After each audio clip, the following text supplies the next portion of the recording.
Você sabia que novos assinantes Game Pass Ultimate têm direito aos primeiros 30 dias do serviço por apenas R$ 5?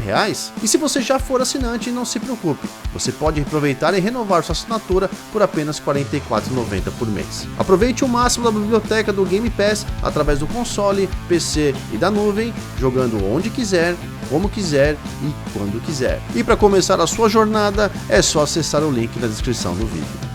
Se você está procurando informações sobre REDFALL, o próximo novíssimo e aguardadíssimo exclusivo da Microsoft, que será lançado em maio, hoje eu tenho uma notícia especial para vocês. Saiu uma entrevista muito bacana com o Ricardo Bari, o diretor criativo da Arkane Studios, responsável por REDFALL, e ó, tá show de bola, tem muita informação. A entrevista foi feita pelo Paris, um dos caras aí mais famosos da comunidade do Destiny, e também pelo Danny Penha, que tem um podcast muito famoso. No papo, eles falaram sobre a progressão da história no modo co-op, atividades em mundo aberto, personagens e muito mais. E praticamente tem muita informação colocada nesse vídeo, algo que foi muito bem explorado pelos apresentadores, e o nosso querido Ricardo explicou muito bem todos os detalhes e ampliou inclusive o ponto de vista deles com relação a coisinhas, detalhezinhos que vocês vão gostar. Então, quem curtir também, depois dá uma olhada no canal do Paris e do nosso querido, eu coloquei na descrição do vídeo. E no mais, bora ficar com essa entrevista maravilhosa. One question I do have is the decision of this being because we play single player. Yeah. The decision of being online for this, online only. Like co-op? Yeah. Well, I'm saying like when you play single player, you still have to be online, right? Yeah, so yeah. why the decision of that? And also tell us a little bit about like how crossplay is going to work for those that, you know. So there's a couple of things that being online gives us that it's important to us. Like it lets us like track some telemetry stuff so that we can, since it's an online game, we want to be able to update the game with like feedback from players. So we can track things like, hey, everybody is dying here at this spot. We need to adjust something here. However, that being said, we have heard, the feedback, and we're going to try to do something about that as soon as possible. And crossplay. Yeah, and crossplay is fully functional. You can play crossplay PC, Xbox, drop in and drop out of co-op sessions. So I have to ask this, and this deals more with co-op and progression. So today we played single player, so we did not do co-op, but people will kill me if I don't ask this directly because I've kind of complained about this over the last couple of years, so I just want to be definitive on the answer. So when we're playing co-op, does our progression, so let's say the four of us we're in a match and I'm picking up weapons and things like that. Yeah. I then drop out of that co-op match. Do I keep that progression that I have? You keep it. So I'll explain. Yes. 'Cause it's the only thing that you don't keep is story progression. Okay. The person who hosted the game, they keep story progression. Everybody keeps like their loot, their level up progress, all that stuff is the same.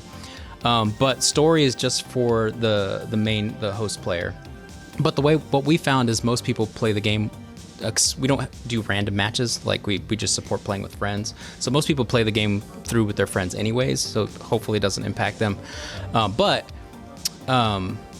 We wanted each player to like have their version of the story, because I don't know if you saw the mission table, but you can play, there are optional missions, but then even the main missions, you can play them in different order. Right. So like, if we tried to make it like copy over onto the other player, it might invalidate the other person's experience, if that makes sense. You know? Yeah.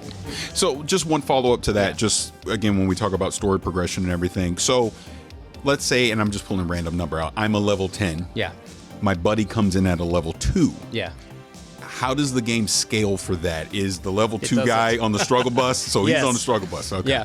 But so this was an interesting debate internally, because some people will scale the game and scale progression. But what we decided is like to basically make it so that like you get what you get, but the upside is the level 2 player will level up really fast. Got it. Does that make sense? Yeah, I know a lot of people are probably going to be asking like, why vampires? Why not zombies or other type of enemies? Why?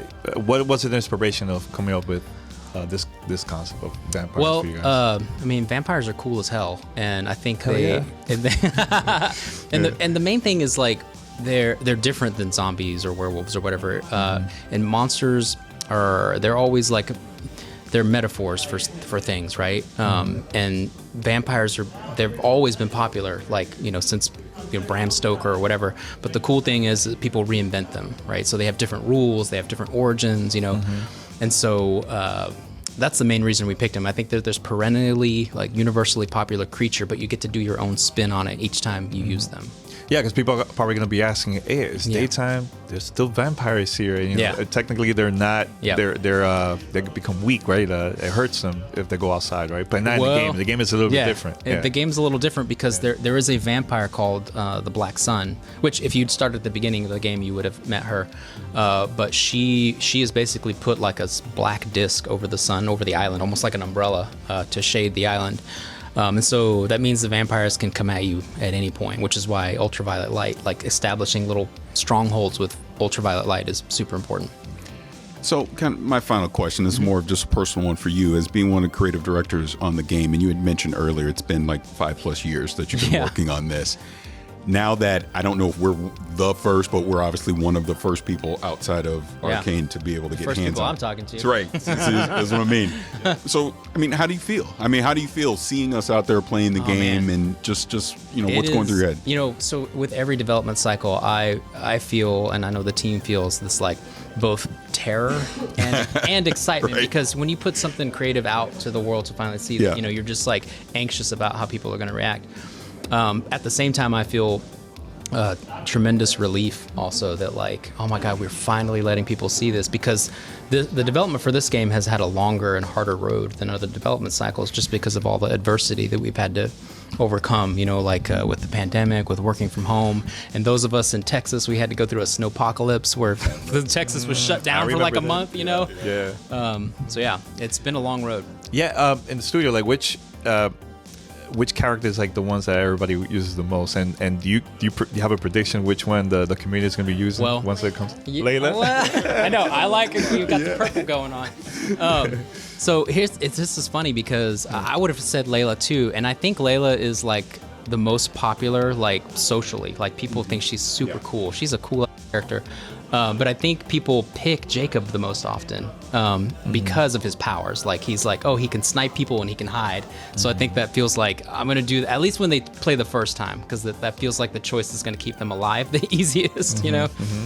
My favorite is Remy because I like that she has Bribon. I just want to say, man, I had a great time playing this. I can't wait for the full version once it comes out, and thanks for the opportunity for for letting us play the game and talk to you too, and it's been a great time. I'm psyched that you guys got to play it, so thanks for being here. Thanks a lot, man. Thank you.